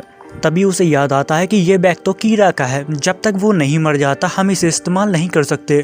जिसके बाद वो यहाँ पर अपना बैग ढूंढने की कोशिश करने लगता है, पर छिपकलियाँ काफी नजदीक आ जाती हैं, जहाँ पर क्योशी उन्हें भगाने की अपनी पैरों से कोशिश कर रहा था, पर वो छिपकलियाँ हैं कुत्ते नहीं, जहाँ पर एक छिपकली उसको काट लेती है। तभी रेवटा यहाँ पर अपने बॉम्ब को फेंक देता है, जिसके धमाके की आवाज से वो सारी छिपकलियाँ डर के भाग जाती हैं। जिसके बाद वो सभी लोग यहाँ से निकल जाते हैं, जहाँ पर क्योशी के पैर में काफी चोट लगी थी, जिस वजह से वो लकड़ी लेकर चल रहा था। पर हिमी को छिपकली उससे इतने ज्यादा डर गई थी कि वो यहाँ पर बेहोशी हो जाती है, जहाँ पर रेवटा अपनी पीठ पे बिठार के उसे ले जा रहा था। तभी रेवटा उससे कहता है कि मुझे लगता है कि मैंने आपको कुछ ज्यादा ही सामान दे दिया, वैसे ही तो आपके पैर में चोट लगी है, हमें इसका जल्द से जल्द इलाज करना होगा। जिस पर क्योशी कहता है कि मुझे यकीन नहीं हो रहा कि ऐसे माहौल में जहाँ पर लोग एक दूसरे के खून के प्यासे हो, वहाँ पर मुझे तुम्हारे जैसा लड़का मिला। सच में रेवटा तुम बहुत ही अच्छे इंसान हो। जिस पर वो कहता है कि नहीं नहीं, आप मेरी कुछ ज्यादा ही तारीफ कर रहे हो। तभी क्योशी कहता है कि मैंने अपनी जिंदगी में काफी गलत काम किए हैं और शायद मेरे कर्मों के फल ने मुझे यहाँ पर पहुँचा दिया। और तभी अचानक यहाँ पर कुछ छिपकलियाँ आ जाती हैं। तभी वो छिपकलियाँ इन दोनों के ऊपर अटैक कर देती है, जहाँ पर बचने के चक्कर में ये एक दूसरे से अलग हो जाते हैं। जिसके बाद रेवटा क्योशी को आवाज लगाने लगता है, क्योंकि सारे बॉम्ब उसी के पास थे। जिसके बाद वो उसे रडार में भी ढूंढने की कोशिश करता है, पर उसे वो नहीं दिखता, जिसका मतलब है कि उसने हिलना डुलना बंद कर दिया। तभी उसके मन में एक ख्याल आता है कि कहीं ऐसा तो नहीं है कि क्योशी ने मुझे धोखा दिया और मेरा सारा सामान लेके भाग गया, जिसमें खाना भी था और कुछ हथियार भी थे। जिसके बाद रेवटा यहाँ पर रोने लगता है, क्योंकि उसके पास सरवाइव करने के लिए अब कुछ भी नहीं बचा था। और वो कहता है कि गद्दार बुड्ढे, तू मुझे छोड़ के चला गया। और फिर थोड़ी देर बाद रेवटा के सामने कुछ छिपकलियाँ आ जाती हैं, जहाँ पर उसे अब और भी ज़्यादा डर लग रहा था, क्योंकि उसके पास कुछ ऐसा नहीं बचा जिससे वो छिपकलियों का सामना कर सके। और फिर तभी अचानक एक बीम आके गिरता है, जहाँ पर वो क्योशी ने फेंका था। और क्योशी यहाँ पर कहता है कि मैंने कई बार रडार को ऑन करके देखा, पर तुम उसमें दिखे ही नहीं। मैं बहुत ही मुश्किल में तुम्हें ढूंढ पाया हूँ। तभी रेवटा को याद आता है कि अगर हम एक ही समय पे दोनों रडार को चालू करें तो उसमें कुछ दिखता ही नहीं है। दरअसल कहने का मतलब है कि वो दोनों ही रडार फेल्ड हो जाते हैं। जिसके बाद वो लोग यहाँ से निकल जाते हैं, जहाँ पर चलते हुए उन्हें एक जगह दिखती है जहाँ पर वो रात गुजार सकते हैं, जहाँ पर अभी भी वो छिपकलियाँ उनके पीछे थी। जहाँ पर क्योशी कहता है कि हमें साथ में ऊपर जाना होगा, क्योंकि हिमे को अभी होश में नहीं आई थी। जहाँ पर वो कोशिश करते हैं साथ में ऊपर जाने की और नीचे गिर जाते हैं। और इतनी ही देर में छिपकलियाँ उनके काफी नजदीक आ जाती हैं, जहाँ पर क्योशी रेवटा से कहता है कि तुम इस लड़की को लेकर ऊपर जाओ, जब तक मैं इन छिपकलियों को रोकने की कोशिश करता हूँ। फिर रेवटा हिमिको को जगाने की कोशिश करता है, लेकिन वो नहीं जागती। जिसके बाद उसे भी रोना आ जाता है, क्योंकि यही कर्मा है। जिसके बाद वो यहाँ पर हंसने लगता है और अपने मतलब के बारे में सोचने लगता है, और फिर अकेला ही ऊपर जाने लगता है। जिसे देखकर क्योशी कहता है, क्या तुम इस लड़की की बलि देना चाहते हो? तुम्हें याद होना चाहिए कि हम सभी ने वादा किया था कि हम एक दूसरे को कुछ भी नहीं होने देंगे और यहाँ से साथ में बाहर निकलेंगे। और फिर तभी रेवटो फिर से होश में आता है और अपनी बीम को लेकर उन छिपकलियों के ऊपर फेंक देता है, पर वहाँ पर धमाका नहीं होता, वहाँ पर गैस फैल जाती है। और आपको तो पता ही है कि इस गैस से क्या होता है। जिस पर क्योशी कहता है कि ये बीम तो उसकी है, पर तुमने कैसे इस्तेमाल कर ली? पर तुमने ही तो कहा था कि हम किसी और की बीम इस्तेमाल नहीं कर सकते जब तक वो मर ना जाए। जिस पर वो कहता है कि तुमने बिल्कुल सही कहा, पर मैंने इस बीम को उसके ही हाथों से एक्टिवेट किया। और फिर थोड़ी देर बाद हिमिको भी यहाँ पर जाग जाती है, जिसके बाद वो घर के ऊपर चले जाते हैं। जिसके बाद हमें अगले दिन का सीन दिखाया जाता है, जहाँ पर रेवटा क्योशी के लिए कुछ पानी लेकर आया था ताकि उसके जख्मों को साफ कर सके वो। और तभी रेवटा हिमिको से कहता है कि आओ और इसको पकड़ो, पर हिमिको उसे साफ साफ मना कर देती है और कहती है कि मैं किसी भी आदमी को नहीं टच करूंगी। जिस पर रेवटा कहता है कि ये वक्त इन सब बातों का नहीं है, हमें क्योशी की जान बचानी होगी, वरना तुम्हारी वजह से ये मारा जाएगा। फिर हिमिको भी उसकी बात मान जाती है। जिसके बाद सीन कट होता है, जिसके बाद हमें बटुम कंपनी को दिखाया जाता है जो इन सभी के ऊपर नजर रखे हुए थे। जिसके बाद सीन कट होता है और हमें हिमिको के पास रेवटा को दिखाया जाता है, जहाँ पर वो उससे कहता है कि हम लोग एक ही टीम में हैं, पर मुझे अभी तक तुम्हारा नाम नहीं पता। जिस पर हिमिको कहती है कि मुझे तुम्हारे ऊपर ट्रस्ट नहीं है, इसलिए मैं तुम्हें अपना नाम नहीं बताऊंगी। जिस पर वो कहता है कि नहीं, मैंने तुम्हारे फोन में एक फोटो देखी जो बटुम गेम की कॉस्प्ले की थी। जिस पर हिमिको उसे एक झड़ देती है और कहती है कि मेरे फोन में झांकना बंद करो। जिसके बाद रेवटा उससे पूछता है कि मैंने जब तुम्हें पहली बार देखा था तो तुम्हारे पास काफी सारा खाना और काफी सारे बीम थे, तो मुझे ये बताओ कि तुमने अभी तक कितने लोगों को मारा। और तभी क्योशी कहता है क्या तुम इसको खूनी कह रहे हो, जिस पर वो उसे जवाब देता है कि नहीं, यहाँ पर हम सभी लोग खूनी हैं। जिस पर हिमिको कहती है कि मैं बस अपनी जान बचाने की कोशिश कर रही थी। तभी रेवटा कहता है तो क्या ऐसा है क्या, पर मुझे तुम्हारे ऊपर भरोसा नहीं है, तुम कब किसको निपटा दो तुम्हारा ठिकाना नहीं। मुझे तुम्हारे अंदर वो भरोसा नहीं दिखता, मुझे लगता है कि तुम हम दोनों को मार के हमारी चिप चुरा के यहाँ से भाग जाओगी। और तभी यहाँ पर कोई रेडार को ऑन करता है जहाँ पर सभी लोग एक ही जगह पे खड़े थे, जहाँ पर रेवटो कहता है कि उसने शायद हमें नहीं देख पाया। जिस पर हिमिको कहती है पर मैं उसके रेडार में आ चुकी हूँ। इतना कह के वो यहाँ से जाने लगती है। तभी रेवटा कहता है कि तुम्हें यहाँ से जाने की जरूरत नहीं है, चिंता मत करो, मैं उसे मार दूंगा। जिसके बाद हमें एक फ्लैशबैक का सीन दिखाया जाता है जहां पर गेम के अंदर रेवटा और हिमिको की शादी हो गई थी। जिस पर रेवटा कहता है क्या हम हकीकत में मिल सकते हैं, पर हिमिको उसे मना कर देती है। जिसके बाद वापस सीन प्रेजेंट में आता है जहां पर रेवटा उस बंदे को ढूंढ रहा था जिसने अभी अभी रेडार को ऑन किया, पर उसमें उसे कुछ भी नहीं दिखता। तभी अचानक एक आदमी उसके पीछे से उसके ऊपर अटैक कर देता है, पर रेवटा को जैसे ही पता लगता है वो उसके अटैक से बहुत ही आसानी से बच जाता है। अगर थोड़ा भी इधर उधर होता तो रेवटा की जान चली जाती, क्योंकि उस बंदे ने चाकू से उसके ऊपर अटैक किया था। फिर वो उस बंदे से जान बचाने के लिए यहाँ से नीचे कूद जाता है, जिसके पीछे वो हट्टा कट्टा आदमी भी आ जाता है, जहाँ पर रेवटो अपनी बीम को निकाल लेता है और उसको वहीं पर रुकने के लिए कहता है और कहता है कि हम साथ मिलकर यहाँ से बाहर निकल सकते हैं और हमें किसी को मारने की भी जरूरत नहीं पड़ेगी। पर वो हट्टा कट्टा आदमी उसकी बात नहीं मानता और उन दोनों के बीच बस लड़ाई होने ही वाली थी। इतनी देर में अचानक इनके पास आकर एक बॉम्ब गिरता है, जिससे फौरन रेवटा अपनी जान बचाने की कोशिश करता है और वो देखता है कि ये बॉम्ब नासुमी ने फेंका है, जो अब उस हट्टे कट्टे आदमी के साथ मिल गया है। और तभी उसका ध्यान इधर उधर हो जाता है। इतनी ही देर में वो हट्टा कट्टा आदमी यहाँ पर रेवटा के ऊपर अटैक कर देता है। फिर हम क्योशी और हिमिको को देखते हैं जो एक सुरक्षित जगह पे छिपे हुए थे और तभी उनको एक धमाके की आवाज आती है। फिर हमें रेवटा को दिखाया जाता है जहाँ पर उन लोगों ने मार पीट कर उसकी बहुत ही बुरी हालत कर दी थी। और फिर वो हट्टा कट्टा आदमी उस बूढ़े आदमी से कहता है कि तुम इस लड़के को चाकू मार के खत्म कर दो, मैं इसके ऊपर अपने बॉम्ब को जाया नहीं करना चाहता। और फिर तभी रेवटो भी यहाँ पर होश में आ जाता है, जहाँ पर वो अपने पास से गन को निकालता है और उस बूढ़े आदमी को शॉक देके यहाँ से भाग जाता है। और फिर तभी नासुमी कहता है कि ओए तुम बैठे बैठे क्या कर रहे हो, जाके उस लड़के को पकड़ो वरना वो भाग जाएगा। जिस पर वो हट्टा कट्टा आदमी कहता है कि मैं चाहता हूँ कि वो यहाँ से भाग जाए और अपने साथियों की मदद ले, जिसके बाद हम लोग उन्हें एक साथ खत्म कर देंगे। फिर रेवटा भागकर हिमिको और क्योशी के पास पहुंच जाता है और तभी हिमिको कहती है कि आखिर किसने तुम्हारा इतना बुरा हाल किया, अब ये जगह सुरक्षित नहीं रही, हमें यहाँ से निकलना होगा।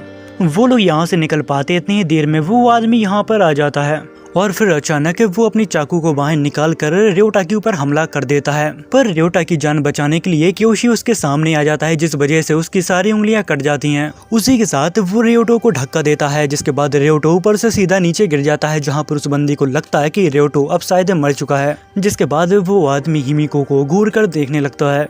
तभी रेवटो होश में आता है, दरअसल वो एक पेड़ पर फंस चुका था, जिस वजह से उसकी जान बच गई। फिर वो ऊपर आता है जहाँ पर वो देखता है कि क्योशी को वो लोग यहीं पर छोड़ गए हैं, पर खाना और हिमिको को अपने साथ ले गए हैं।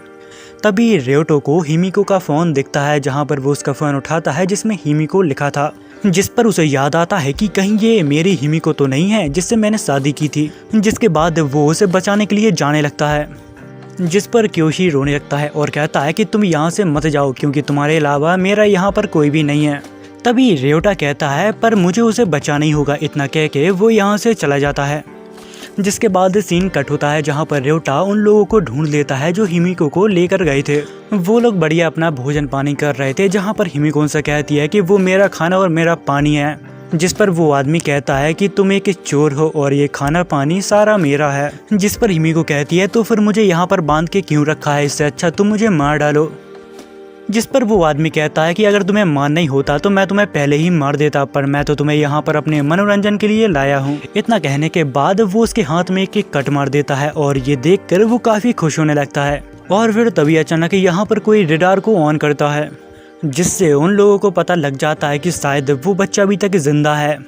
और फिर वो नासुमी से कहता है कि तुम यहीं पे रुको और अपने पिन को सेट कर दो, ताकि जैसे ही वो आए और मर जाए। जिसके बाद वो यहाँ से चला जाता है। तभी अचानक उसको एक ब्लास्ट की आवाज़ आती है, जहाँ पर उसे लगता है कि नासुमी ने उस बच्चे को शायद मार दिया है। जिसके बाद भागकर वो नासुमी के पास जाता है और उसे कहता है क्या तुमने कोई बॉम्ब फेंका था। जिस पर नासुमी कहता है हाँ फेंका तो था, पर वो बच्चा पता नहीं अचानक कहाँ गायब हो गया। जिसके बाद हमें रेवटा को दिखाया जाता है जो सबसे छिपकर छत के ऊपर चला गया था। फिर वो उस रूम में भी चला जाता है जहाँ पर हिमिको को उनने किडनैप करके रखा था। और फिर तभी अचानक एक छिपा हुआ पिन वो सीधा नीचे गिरने लगता है, पर नीचे गिर पाता इससे पहले रेवटा उसे पकड़ लेता है और नीचे नहीं गिरने देता। जिसके बाद वो नासुमी के पिन को बंद कर देता है और फिर वो हिमिको के पास पहुंच जाता है जहां पर हिमिको उसे देखकर रोने लगती है।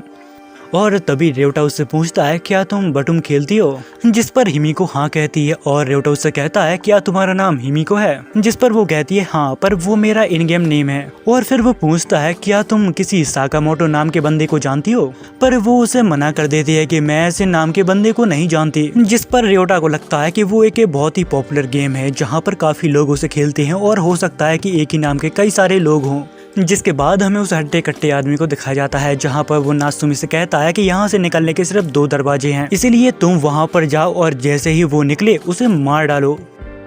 और फिर तभी नासुमी को अचानक रेवटो दिखता है और वो उसका पीछा करके उसके ऊपर बॉम्ब को फेंकने लगता है।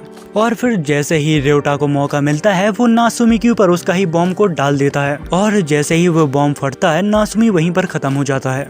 और तभी वहाँ पर वो हट्टा कट्टा आदमी आ जाता है जो हिमिको को पकड़ के उसके गले पे नाइफ रख लेता है, पर उस आदमी को रेवटो नहीं दिखता है जहाँ पर वो अपनी नाइफ को फेंक कर कहता है कि चलो बाहर आ जाओ, हम फाइट करेंगे बिना किसी हथियार के। तभी अचानक से रेवटो आता है और उसकी नाइफ को उठा लेता है, पर रेवटो यहाँ पर कुछ कर पाता इससे पहले वो आदमी आकर उसको मारने पीटने लगता है। और फिर थोड़ी देर बाद वो आदमी रेवटो को मारने ही वाला था, तभी रेवटो को अपने फ्लैशबैक के बारे में कुछ याद आता है जहाँ पर वो सोचता है कि मैंने अपनी जिंदगी में कभी भी किसी से अच्छे से बात नहीं की, मैंने हमेशा अपने माता पिता का दिल दुखाया और मैंने अपना सारा जीवन उस फालतू गेम के ऊपर वेस्ट कर दिया।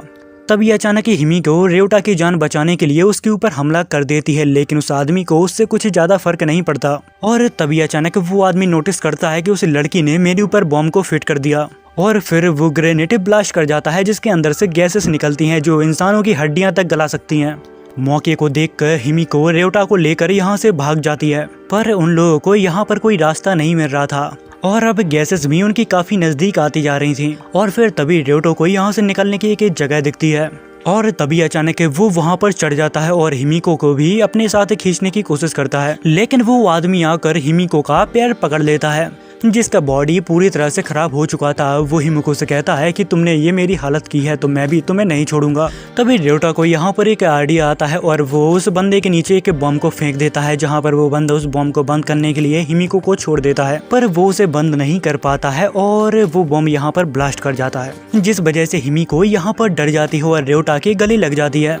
जिसके बाद हमें बॉटम गेम के डेवलपर को दिखाया जाता है जो दूर से बैठे इन सभी को देख रहे थे, जहां पर वो कहते हैं आखिरकार साकामोटो ने उस आदमी को हरा ही दिया, अब साकामोटो का प्राइस पूल बढ़ने वाला है। तभी हमें पता लगता है कि दुनिया भर के सभी अमीर लोग उन सभी के ऊपर बैट लगा रहे हैं।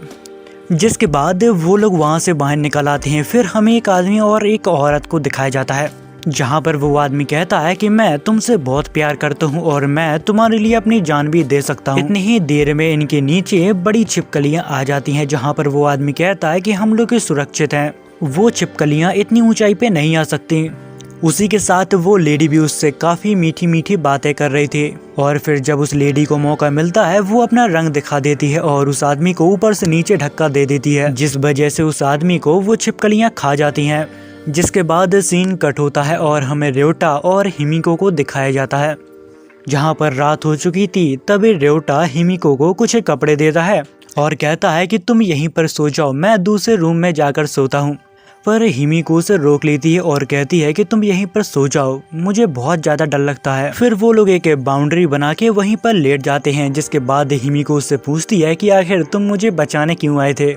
जब मैं ऊपर से नीचे गिरा तब मैंने तुम्हारे फोन में हिमिको नाम देखा जिससे मुझे लगा कि तुम शायद मेरी हिमिको हो। ये सुनने के बाद हिमिको यहाँ पर रोने लगती है और फिर रोते रोते वो सो जाती है। जिसके बाद हमें अगले दिन का सीन दिखाया जाता है जहाँ पर उन्हें एक रहने वाली जगह दिखती है। जब वो लोग उसके अंदर जाते हैं तो वहाँ पर काफी सारा सामान और एक लालटेन रखी होती है और तभी एक औरत रेवटा के ऊपर अचानक अटैक कर देती है जहाँ पर रेवटा अपने आप को बचाता है और उस लेडी को बेहोश कर देता है। और फिर थोड़ी देर बाद हिमिको उस औरत के पास आती है जहाँ पर उस औरत की आंख खुलती है, जिसके बाद र्योटा उसके घर से बाहर निकल जाता है। फिर वो लेडी हिमिको को अपने बारे में बताती है कि मैं किसी आदमी के ऊपर भरोसा नहीं कर सकती क्योंकि मुझे धोखा देने वाला एक आदमी ही था। जहाँ पर उस लेडी के साथ काफी गलत हुआ था, उसका तो किसी भी चीज में कोई भी कसूर नहीं था। तभी हिमिको उससे कहती है पर मेरे साथ ऐसा नहीं है, र्योटा ने काफी बार मेरी जान बचाई है इसलिए मैं उसके ऊपर भरोसा करती हूँ। जिसके बाद वो र्योटा के पास जाती है और उसे सब कुछ सच सच बता देती है कि आखिर उस औरत के साथ क्या हुआ है। जहाँ पर उस लेडी का एक भरोसेमंद दोस्त हुआ करता था, जहाँ पर उस आदमी ने 4 चिप को कलेक्ट किया था, पर उस आदमी को 5वीं चिप नहीं मिली तो उसने उस लेडी का हाथ काट डाला। और फिर सारी चिप इकट्ठा होने के बाद उसे लेने एक हेलीकॉप्टर आया जिसमें बैठकर वो अपनी दुनिया में वापस चला गया।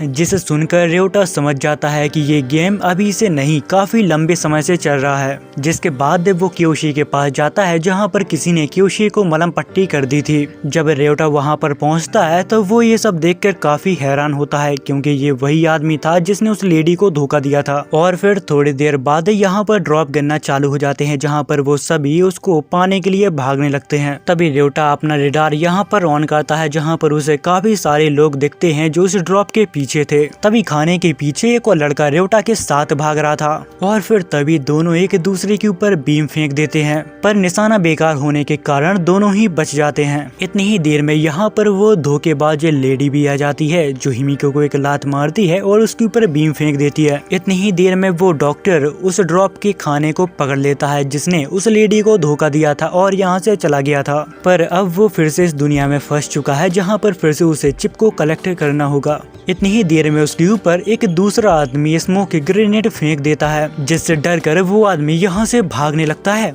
और तभी र्योटा वहाँ पर आके उस बैग को पकड़ लेता है जिसमें खाना था।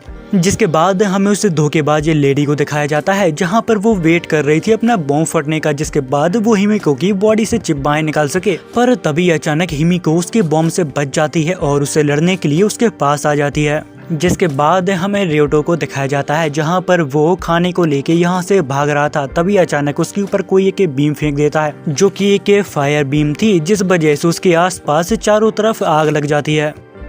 जिसके बाद हमें उस आदमी को दिखाया जाता है जिसने अभी अभी र्योटा के ऊपर फायर बीम को फेंका था, उसके साथ एक कीड़ा भी था। और फिर तभी अचानक एक लड़का आता है, वो उसका बैग छीनकर पानी में कूद जाता है, पर र्योटा उस बैग को ऐसे नहीं जाने देता, वो उसके पीछे पानी में कूद जाता है। जिसके बाद हमें वो धोखेबाज औरत और हिमिको को दिखाया जाता है जहाँ पर वो औरत उसे अपनी बातों में फंसाकर जकड़ लेती है। जिसके बाद हिमिको अपनी पूरी ताकत लगा के उस लेडी को फेंक देती है, पर वो औरत उससे काफी ज्यादा ताकतवर थी जहाँ पर वो औरत उसे पकड़ के जमीन पर पटकने लगती है। इतनी ही देर में अचानक कोई यहाँ पर बॉम्ब फेंक देता है और जब वो बॉम्ब ब्लास्ट करता है जहाँ पर थोड़ी देर बाद यहाँ पर वही डॉक्टर आ जाता है जिसने क्योशी की मलहम पट्टी की थी और एक औरत को धोखा दिया था, जहाँ पर वो उन दोनों को देखने के लिए आया था कि आखिर वो जिंदा हैं या फिर मर गए, ताकि वो आदमी उन दोनों की चिप निकाल सके। दरअसल उस आदमी का नाम दाते है। और तभी अचानक उसे हिमिको दिखती है जो उसके बॉम्ब से बच गई थी, जहाँ पर वो अच्छे बनने की एक्टिंग करते हुए उसके पास जाता है और कहता है तुम्हें कहीं लगी तो नहीं, मैंने तुम्हें बचाने के लिए वहाँ पर बॉम्ब फेंका था। बट हिमिको अपने मन में सोचती है कि ये बड़ा शातिर आदमी है, ये हम दोनों को साथ में मारने की कोशिश कर रहा था। जिसके बाद हमें र्योटा को दिखाया जाता है जहाँ पर वो पानी से बाहर निकल के उस लड़के का इंतजार कर रहा था, पर उस लड़के की बजाय यहाँ पर वही बूढ़ा आदमी जिसके पास से फायर पिन थी वो यहाँ पर आ जाता है। पर उस आदमी को एक खाने से भरा बैग दिखता है जहाँ पर वो बिना सोचे समझे उसको उठाता है और अचानक वहाँ पर ब्लास्ट हो जाता है। जिसके बाद वो लड़का उस आदमी के पास आता है। दरअसल उस लड़के का नाम ओडा है और फिर वो ओडा उसकी चिप को बाहर निकाल लेता है और अपना खाना उठा के यहाँ से जाने लगता है। तभी अचानक र्योटा उसके पीछे आ जाता है और र्योटा उसे रुकने के लिए कहता है, अगर वो नहीं रुका तो वो उसके ऊपर बॉम्ब फेंक देगा। फिर र्योटा उसे यहाँ से दूर जाने के लिए कहता है, जिस पर वो चला भी जाता है। जिसके बाद र्योटा सोचने लगता है कि ये लड़का बहुत ही शातिर है, ये इतनी आसानी से अपना खाना छोड़ के यहाँ से नहीं भाग सकता। जिस पर उसे ओडा के ऊपर शक होने लगता है कि आखिर इसने कोई जाल तो नहीं बिछा दिया। फिर र्योटा आराम आराम से अपने खाने की तरफ जाने लगता है। तभी अचानक वो लड़का कहता है कि तुम मेरे जाल में फंस गए। जिसके बाद ओडा अपने मुंह से एक रिमोट को बाहर निकालता है और फिर ओडा यहाँ पर ब्लास्ट कर देता है, जहाँ पर उसे लगता है कि शायद वो लड़का मर गया है। पर शायद वो एक बात भूल गया था कि र्योटा इस गेम का one of the best player है। जिसके बाद ओडा उस मरे हुए बंदे के पास जाता है जिसको उसने अभी अभी मारा था। वो उसकी फायर बीम को उठा लेता है और र्योटा के ऊपर हमला करता है, पर र्योटा उसकी बीम से बच के पानी में कूद जाता है, जहाँ पर ओडा को लगता है कि उसने र्योटा को मार दिया। तभी हिमिको बॉम्ब की आवाज सुन के वहाँ पर आ जाती है, जहाँ पर उसे लगता है कि र्योटा को उस लड़के ने मार दिया। इतनी ही देर में यहाँ पर दाते आ जाता है और वो उसका हाथ पकड़ता है और कहता है कि मुझे पता है कि तुम्हें उसकी बहुत फिक्र है, अगर तुम उसको बचाने के लिए गई तो तुम्हारी भी जान जा सकती है। दूसरी तरफ र्योटा सब सामान उठा के यहाँ से जाने लगता है। तभी उसको र्योटो दिखता है जो अभी भी जिंदा था, पर ओडा को इससे कोई भी फर्क नहीं पड़ता। वो अपने सामान उठाता है और यहाँ से चला जाता है। जिसके बाद र्योटा पानी से बाहर निकल आता है। तभी उसको एक आवाज सुनाई देती है। जब वो चट्टान के ऊपर देखता है तो वहाँ पर कीड़ा होता है जो उसकी तारीफ कर रहा था। जिसके बाद वो यहाँ से चला जाता है। जिसके बाद र्योटा यहाँ पर इतना ज़्यादा थक गया था कि वो वहीं पर लेट जाता है। इतनी देर में यहाँ पर दाते और हिमिको आ जाते हैं, जहाँ पर हिमिको उसके गले लग जाती है और रोने लगती है। फिर हमें ओडा और उस धोखेबाज औरत को दिखाया जाता है जो दोनों खाना खा रहे थे, पर उस औरत को ये खाना कुछ खास पसंद नहीं आता। जिस पर ओडा उससे कहता है कि अगर तुम्हें खाना अच्छा नहीं लग रहा तो यहीं पर रख दो और चुपचाप यहाँ से निकल जाओ। जिसके बाद सीन कट होता है, जहाँ पर हमें र्योटा को दिखाया जाता है जो काफी कंफ्यूज था। वो सोच रहा था कि ओडा की आवाज उसने कहीं न कहीं तो सुनी है। जिसके बाद सीन फ्लैशबैक में शिफ्ट होता है, जहाँ पर र्योटा अपने दोस्तों के साथ स्कूल जा रहा था। वहाँ पर एक ओडा नाम का लड़का था जो उसके साथ ही पढ़ता था। वो स्कूल में बहुत पॉपुलर था, काफी सारी लड़कियां उसे पसंद करती थी और वो हर चीज में बेस्ट था। पर वो मेरे सिवाय किसी से बात नहीं करता था, जिस वजह से मैं उसे अपना दोस्त समझने लगा। पर एक दिन ओडा को पता चला कि र्योटा क्लास की एक लड़की को पसंद करता है, पर ओडा उस लड़की को सेट करके उसके साथ काफी एंजॉय करता है। जब ये बात र्योटा को पता लगी तब उन दोनों का झगड़ा हो गया और फिर वो एक दूसरे से कभी नहीं मिले। जिसके बाद वापस सीन प्रेजेंट में आता है, जहाँ पर र्योटा दाते का खाना बना रहा था, जिस पर दाते सोचता है कि कहीं ये मेरा सारा खाना ना खा जाए, मैंने इन सबसे दोस्ती करके कहीं भूल तो नहीं कर दी।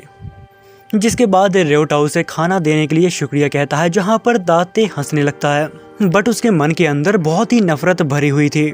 तभी हिमिको र्योटा को अपने पास बुलाती है, उससे एक जरूरी बात है करने के लिए। जिसके बाद हमें दाते को दिखाया जाता है जो क्योशी को देखकर काफी नाराज हो रहा था और वो कहता है कि बस बहुत हो गया, मुझे इन सभी से छुटकारा पाना होगा। और फिर इतनी ही देर में यहाँ पर र्योटा आ जाता है और वो दाते से कहता है कि तुम्हें हमारे साथ चलना होगा, तुम एक डॉक्टर हो तो मेडिसिन ढूंढने में हमारी काफी हेल्प होगी। जिसके बाद र्योटा उसे लेकर यहाँ से निकल जाता है। तभी र्योटा हिमिको की तरफ देखता है जो काफी उदास लग रही थी, जिस पर वह पूछता है कि क्या हुआ तुम्हें, कोई दिक्कत है क्या? जिस पर हिमिको कहती है कि ये दाते मुझे कुछ ठीक आदमी नहीं लगता। जब मैं एक दूसरी लड़की के साथ लड़ रही थी तभी मेरे ऊपर इसने बॉम्ब फेंका और मुझे मारने की कोशिश की थी, पर मैं जब उसके हमले से बच गई, जहाँ पर वो मुझसे कहने लगा कि अरे शुक्र है कि तुम जिंदा बच गई, वो बॉम्ब मैंने तुम्हें बचाने के लिए फेंका था। जिसके बाद वो लोग एक जगह पे आ जाते हैं, जहाँ पर वो कहते हैं कि ये जगह काफी बड़ी है तो हमें अलग अलग जाके ढूंढना होगा। पर दाते को ये जगह अच्छे से पता थी क्योंकि 6 महीने पहले वो यहीं पर था और तो और उसको ये भी पता है कि मेडिसिन आखिर कहाँ रखी हैं। जब दाते उस रूम में पहुंचता है जहां पर उन्हें मेडिसिन की डेट निकल गई थी और वो कहता है कि इससे क्या फर्क पड़ता है, मुझे भी तो उन सभी को मारना है। इतनी ही देर में र्योटा वहां पर आ जाता है, जहां पर वो दाते से कहता है कि अरे क्या बात है, तुमने इतनी जल्दी रूम भी ढूंढ लिया। जिसके बाद वो उसके कंधों पर हाथ रखता है और अच्छे बनने की एक्टिंग करने लगता है। वो कहता है कि हम सभी को भरोसे के साथ चलना होगा, मैं तुम्हारे ऊपर बहुत विश्वास करता हूँ, मुझे यकीन है कि तुम सभी लोगों को बचा लोगे। जिसके बाद वो लोग यहाँ से जाने लगते हैं। तभी र्योटा कहता है कि हमें हिमिको को सिग्नल दे देना चाहिए, पर जब वो अपने रेडार को ऑन करता है जहाँ पर हिमिको उसके तरफ भागकर आ रही थी और वो चीखती हुए कहती है कि तुम्हारे पास जो बैग है जो दाते ने दिया है उसके अंदर बॉम्ब है। पर र्योटा यहाँ पर कुछ समझ पाते इससे पहले दाते उस बॉम्ब को ब्लास्ट कर देता है।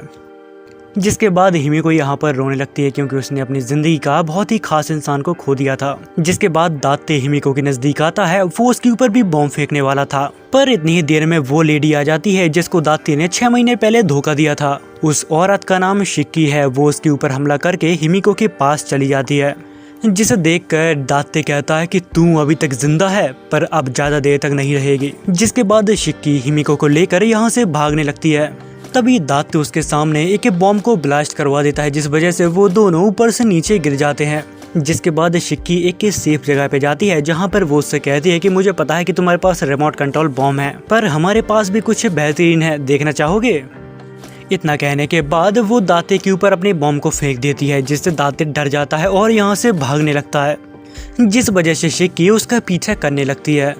पर दाते यहाँ पर बहुत ही सादेर आदमी है, जहाँ पर वो शिक्की को अपने प्लान में फंसाना चाहता था, और होता भी कुछ ऐसे ही है जहाँ पर शिक्की उसके जाल में फंस जाती है, जिसे देखकर हिमिको रोने लगती है और कहती है कि आखिर क्यों तुम मुझे छोड़कर क्यों चले गए? मुझे अगर पता होता कि तुम्हारे साथ कुछ ऐसा होने वाला है, मैं इससे पहले तुम्हें बता देती कि मैं तुम्हारी हिमिको हूँ। जिसके बाद हमें फ्लैशबैक का सीन दिखाया जाता है जहाँ पर हिमिको और रेवटा साथ में गेम खेला करते थे। क्योंकि हिमिको के साथ कोई भी गेम नहीं खेला करता था, सब लोग उसको छोड़ के चले जाते थे, पर रेवटा हमेशा उसके साथ रहता था और हर गेम में उसे जीतने में मदद करता था। जिसके बाद वो यहाँ पर फूट फूट के रोने लगती है और तभी यहाँ पर दाते आता है। वो उसके दर्द को बढ़ाने लगता है और उसके ऊपर हंसने लगता है और कहता है कि आखिर तुम्हें पता कैसे चला कि वहाँ पर मैंने बॉम्ब लगाया है। जिसके बाद सीन कट होता है जहाँ पर हिमिको शिक्की को अपने साथ लेकर आई थी और वो कहती है कि मैं चाह कर भी एक इंसान के ऊपर भरोसा नहीं कर पा रही। जिस पर शिक्की कहती है कि आखिर वो कौन है। जब वो उसको देखती है तो वो कहती है कि क्या यही इंसान है, क्योंकि ये वही इंसान होता है जहाँ पर शिक्की कभी इससे प्यार किया करती थी, पर उसने अपने फायदे के लिए शिक्की को बहुत ही बुरा धोखा दिया था, जिसको वो कभी भुला नहीं पाई और हर आदमी से नफरत करने लगी। और शिक्की ने ही हिमिको को बताया था कि उसके पास रिमोट कंट्रोल बॉम्ब है, तो वो कहीं पर भी छिपा सकता है और वो ऐसी जगह लगाएगा जो तुम्हारे काफी नजदीक हो, जिससे तुम्हारे बचने के चांसेस बिल्कुल 0 हो, और वो आज ही तुम दोनों को खत्म कर देगा। तभी हिमिको दाते को उस बैग में बॉम्ब रखते हुए देख लेती है, जिसके बाद वो भागकर रेवटा को बचाने के लिए जाने लगती है। जिसके बाद वापस सीन प्रेजेंट में आता है जहाँ पर हिमिको भी अब मरना चाहती थी। तभी भागते हुए यहाँ पर दाते आता है, वो रेवटा की बीम उसके ऊपर फेंकता है, पर वो बीम हिमिको को लगकर नीचे गिर जाती है। वो बार बार उसकी बीम को ट्राई करने की कोशिश करता है, फिर उसे डाउट होने लगता है कि कहीं वो जिंदा तो नहीं है। जिसके बाद वो यहाँ पर रेडार को ऑन करता है, जहाँ पर उसका शक सही होता है, रेवटा अभी मरा नहीं था, वो अभी जिंदा था। तभी हिमिको रेवटो को देखती है, जिसे देखकर वो काफी खुश हो जाती है। तभी हमें रेवटो के बारे में बताया जाता है कि आखिर वो किस तरह से उसके बॉम्ब से बचा था। जिसके बाद दाते उसे देखकर यहाँ से डर के भागने लगता है और जाके एक जगह पे छिप जाता है और उसके यहाँ पर आने का इंतजार करने लगता है, क्योंकि वो उसे भी अपने जाल में फंसाना चाहता था। पर यहाँ पर सब कुछ उल्टा हो जाता है। जब वो अपने बॉम्ब को एक्टिवेट करता है तो वो बॉम्ब उसके ही साइड में आके फटता है। बॉम्ब के हमले के बाद दाते यहाँ पर जिंदा तो बच जाता है, पर वो यहाँ पर काफी जख्मी हो गया था। जहाँ पर दाते अपने आप को बहुत ही सातिर आदमी समझता था, पर शायद वो ये भूल गया था कि रेवटा उस गेम का नंबर 1 प्लेयर है और वो स्ट्रेटेजी बनाने में दाते से कहीं ज्यादा बेहतर है। उसे पता था कि दाते यहाँ पर आएगा जहाँ पर उसने बॉम्ब की जगह पहले ही बदल दी थी। तभी हिमिको रेवटा के पास आती है और उससे कहती है कि हमें क्या इसको मारना पड़ेगा। जिस पर रेवटा कहता है कि जरूर, अगर हमने इसे नहीं मारा तो ये किसी और को मार डालेगा। इतनी ही देर में यहाँ पर शिक्की आ जाती है और वो उनसे कहती है कि तुम्हें अपने हाथ गंदे करने की कोई जरूरत नहीं है, इसे तो मैं मारूंगी। जहाँ पर दाते अपनी मौत को इतने नजदीक देखकर उससे माफी मांगने लगता है, जहाँ पर शिक्की उससे कहती है कि तुमने मेरे साथ और बाकी सभी के साथ जितना गलत काम किया है ना, उसके लिए कोई भी तुम्हें माफ नहीं करेगा। इतना कहने के बाद शिक्की उसके ऊपर हमला कर देती है, जिससे दाते डर जाता है, लेकिन वो देखता है कि शिक्की ने उसे नहीं मारा, क्योंकि कभी वो उससे प्यार किया करती थी। जिसके बाद सीन शिफ्ट होता है, जहाँ पर हिमिको नहा रही थी, उसके साइड में बैठकर रेवटो भी उसकी रक्षा कर रहा था और वो लोग बात कर रहे थे कि शिक्की ने दाते को क्यों नहीं मारा। जिस पर रेवटा कहता है कि मुझे नहीं पता कि आखिर उसने ऐसा क्यों किया, क्योंकि मैं कभी भी किसी औरत को नहीं समझ पाता। फिर वो उसे कुछ बॉडीज के बारे में बताने लगता है और कहता है कि हम इन सभी की चिप ले सकते हैं, क्योंकि पहले ही वो 3 लोग मर चुके हैं, पर किसी ने अभी तक उनकी चिप नहीं निकाली। इस प्लान को सुनकर हिमिको बहुत ही खुश हो जाती है और वो वहाँ से बाहर निकल आती है, पर वो शायद भूल जाती है कि उसने कोई भी क्लॉथ नहीं पहना है। पर जब रेवटो उसके तरफ देखता है तो घबरा कर चीखने लगता है। जिसके बाद सीन कट होता है। वो लोग अपने घर पर पहुँच गए थे, जहाँ पर फिलहाल में वो लोग रहते हैं। तभी वो लोग अचानक यहाँ पर हैरान हो जाते हैं, क्योंकि उनको एक उड़ती हुई बीम दिखती है और वो बीम किसी और की नहीं, क्योशी की ही होती है। जिसके बाद हमें वो सीन दिखाया जाता है जहाँ पर रेवटो उसके पास से चला गया था, दात्ते को लेकर। जिसके बाद दात्ते को एक सपना आया जहाँ पर उसे अपना बच्चा दिखा, जिसे देखकर कियोशी शॉक हो जाता है और उसका बच्चा कहता है कि डैड आप सच में बहुत ही बेकार हो, आप अभी तक लौटकर मेरे पास नहीं आए। जहाँ पर कियोशी अपने बच्चे से वादा करता है और कहता है कि चाहे जो भी हो जाए मैं जल्दी से जल्दी चिप को कलेक्ट करूंगा और तुम्हारे पास वापस लौट आऊंगा। तभी कियोशी को याद आता है कि मेरे पास 2 चिप हैं और रियोटो के पास 3 चिप हैं और हिमिको के पास 2 चिप हैं, जिसे मिलाकर पूरी 7 चिप हो रही थी जो इस गेम का क्राइटेरिया था। अगर आप ये पूरा कर लेते हो तो वो लोग आपको यहाँ से बाहर ले जाएंगे। जिसके बाद कियोशी यहाँ पर हंसने लगता है और कहता है कि मेरे दोस्तों मुझे माफ़ करना, पर मुझे ऐसा करना ही पड़ेगा।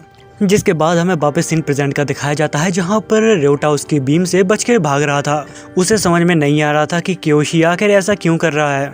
जिसके बाद वो उसकी बीम को तोड़ देता है। तभी अचानक एक दूसरी बीम आ जाती है, वो उसको भी तोड़ देता है और फिर जैसे ही वो बीम नीचे गिरती है वहाँ पर ब्लास्ट हो जाता है, जिस वजह से रियोटा के पैरों में चोट लग जाती है और उसके पैर से खून निकलने लगता है। तभी हिमिको कहती है कि अब चाहे जो भी हो मुझे रियोटा को बचाना ही होगा, क्योंकि उस धमाके से रियोटा की हालत काफी खराब हो गई थी। और फिर थोड़ी देर बाद यहाँ पर कियोशी एक दूसरे बीम को भेजता है, पर हिमिको उस बीम को अचानक पकड़कर ऑफ कर देती है। पर बार बार ऐसा ही होता है जहाँ पर रियोटा नोटिस करता है कि कियोशी इतना भी बेवकूफ़ नहीं है, वो बार बार अपनी बीम को हमारी तरफ क्यों भेज रहा है, जबकि उसे पता है कि हिमिको उसको बार बार ऑफ कर रही है। तभी रियोटा उठता है और उस बीम को पकड़ के ऑफ कर देता है और यहाँ पर कियोशी को चिल्लाने लगता है। तभी हमें कियोशी को दिखाया जाता है जो इन दोनों को देख रहा था। वो उसकी आवाज़ सुनकर वो यहाँ से डर के भाग जाता है। जिसके बाद रियोटा अपने रडार में उसे देखता है और उसका पीछा करने लगता है और वो उसे समझाने की कोशिश करता है कि मुझे पता है कि इस समय तुम्हारी हालत बहुत ही खराब है, पर मैं तुम्हारी हालत समझ सकता हूँ। तुम्हारी इस हालत के पीछे मेरा ही दोस्त है, इसलिए प्लीज बाहर निकल आओ, हमें साथ मिलकर यहाँ से बाहर निकलना है। जिसके बाद कियोशी रोते हुए वहाँ से बाहर निकल आता है। तभी कियोशी के पास काफी बड़ी बड़ी छिपकलियाँ आ जाती हैं, जहाँ पर वो समझ जाता है कि अब वो यहाँ से बाहर नहीं निकल सकता। और फिर तभी वो रियोटा से कहता है कि मुझे यकीन है कि तुम यहाँ से जरूर बाहर निकलोगे। और फिर कियोशी अपनी फोटो लेकर अपने ऊपर अपने ही बॉम्ब को ब्लास्ट करवा लेता है। और फिर तभी उन दोनों के यहाँ पर धमाके की आवाज आती है, जहाँ पर भाग के वो उस तरफ आते हैं। लेकिन जब तक वो कियोशी के पास पहुँचते हैं तब तक कियोशी मर चुका था। जिसके बाद वो दोनों वापस अपने अड्डे पर आ जाते हैं, जहाँ पर हिमिको सोचती है कि मुझे कुछ भी करके रियोटा को यहाँ से बाहर निकालना होगा, क्योंकि मुझे अपनी ज़िंदगी की परवाह नहीं, मेरी ज़िंदगी इतनी भी कुछ खास नहीं थी। और फिर वो रियोटा के पास जाती है, जहाँ पर वो उससे कहते हैं कि हम सभी की मिला के हमारे पास 6 चिप हो रही हैं, पर हमें 1 चिप की और ज़रूरत है, इसलिए तुम मुझे मार डालो और यहाँ से बाहर निकल जाओ। जिस पर रियोटा कहता है कि अरे ये तुम क्या बोल रही हो, हम दोनों यहाँ से साथ में निकलेंगे, इसलिए मैं तुम्हारा कभी भी साथ नहीं छोड़ूंगा, चाहे मैं मरे क्यों न जाऊं। ये बात सुनते ही हिमिको उसे किस कर लेती है और फिर ये कहानी यहीं पर खत्म होती है। तो फिर मेरे भाई लोग मुझे कमेंट करके ये बताना कि आपको ये एनिमे कैसा लगा, और हाँ उसी के साथ चैनल को भी सब्सक्राइब कर लेना ताकि अगली वीडियो जल्दी से जल्दी आए।